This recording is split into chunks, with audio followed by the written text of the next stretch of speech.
По потпишувањето на повеќе годишните договори со своите фудбалери Дунимагловски, Наумовски, Шарковски и Петрески, Прилепска победа продолжува со комплетирање на играчкиот ростер за прволигашките надпревари. Фудбалерите од одбраната ги обновија договорите со победа.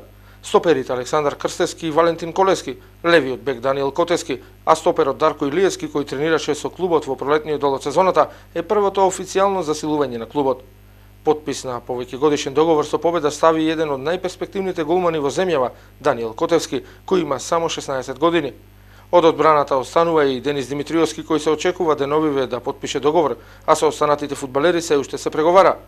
Во очекување на официјална потврда од Фудбалската федерација на Македонија за календарот на надпревари за новата сезона, победа стартот на подготовките за првата лига ќе го започне на 20 јуни.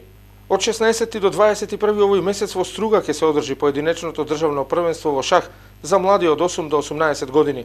На овој шампионат ќе учествуваат и 10 прилепски шахисти кои ќе се обидат да се представат во одлично светло за време на шаховските партии, кои ќе се играат по швајцарски систем според правилата на ФИДЕ. Меѓу оние кои ќе земат учество и кои ја имаат фаворитската улога на ова првенство се Манески, Звездаковски и Галески, кои доаѓаат од школата на велемајсторот Звонко Станоевски. Шаховските партии ќе се играат во 9 кола, а пријавените учесници ќе можат да настапуваат само во една возрастна категорија.